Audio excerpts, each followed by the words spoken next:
our film critic, Richard Roeper, and he is going to give us his picks in the major categories at the Oscars this year. So let's start with lead actor. The nominees are Timothée Chalamet, Call Me By Your Name, Daniel Day-Lewis, Phantom Thread, Daniel Kaluuya, Get Out, Gary Oldman, Darkest Hour, Denzel, Roman J. Israel Esquire. And you have a surprise and a snub in this category. So first, let's go with the surprise. Yeah, I think the surprise was Denzel Washington. Of course, one of the greatest actors to ever grace the screen. Sure. 8th nomination. He's won a couple of times, but I'm the only person in this room that saw Roman J. Israel Esquire. Let's be honest. He was very good in it, but it was not a great film.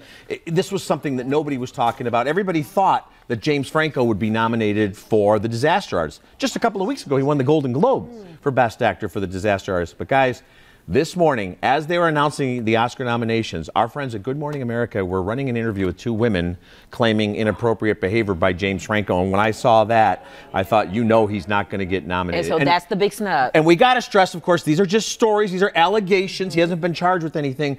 But I think the Academy, a lot of the members are thinking, well, if we nominate James Franco, now you got a red carpet situation. It's going to be awkward. Maybe he's going to get booed inside the auditorium. It's going to be about James Franco and not about celebrating the movie. So I think that's why he didn't get nominated, quite frankly. And was he that good in the movie? I wasn't a huge fan of the film. I like him a lot as a filmmaker. I think he's very creative. You know what? Denzel Washington, to me, you could nominate him every year. You know, just about everything he's in. You know, when you see him in a movie, he immediately makes the movie better. So did you say who should win and who? Okay, I do think, having said all that, that Gary Oldman is actually going to win and should win for The Darkest Hour. That's Gary Oldman, guys. He's actually a pretty good-looking guy who's, you know, in really good shape, and that's him as Winston Churchill.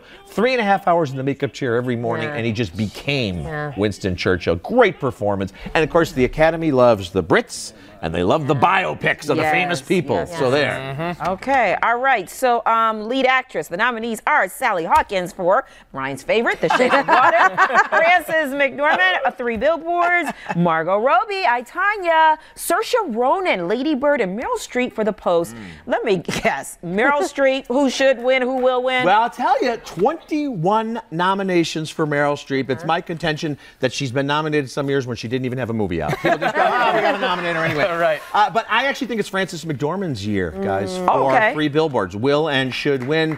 Again, you know, you've seen her win the SAG Award. You've seen her win the Golden Globe. She won about 20 years ago for Fargo, one of the one of the greatest performances of all time. But you know, in this movie, 5 minutes into this film, watching her, you go, "That's the best performance." You know what? I'm going to watch that tonight. You got to check it out. I've not seen it. It's a little tough to sit through sometimes. There's a lot of tragedy, but a lot of dark comedy as well. And she has a couple of scenes that she just owns the screen. That's winning a lot. Okay, now let me shut up because I know we still have to get it. But I got some commentary because I think that in your favorite movie, they're always talking about The Shape of Water in 3 Billboards. They're going to go big. Okay, I'm done. All right. The big award of the night, Best Picture. We do have 9 of them, Val. Call Me By Your Name, Darkest Hour, Dunkirk, Get Out, Lady Bird, Phantom Thread, The Post, The Shape of Water, my fave.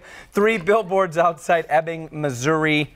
Who should win? Who will win? It's a shocker the Emoji Movie somehow didn't make the cut, guys. But this is a great list.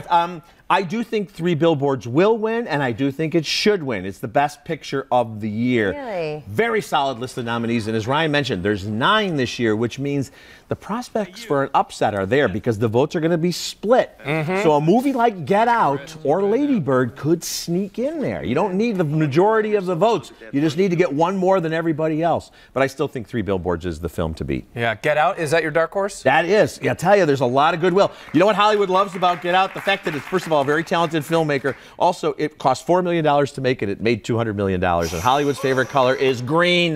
Yeah, and Lil Rel from Chicago and Get Out. Shout out to Lil Rel.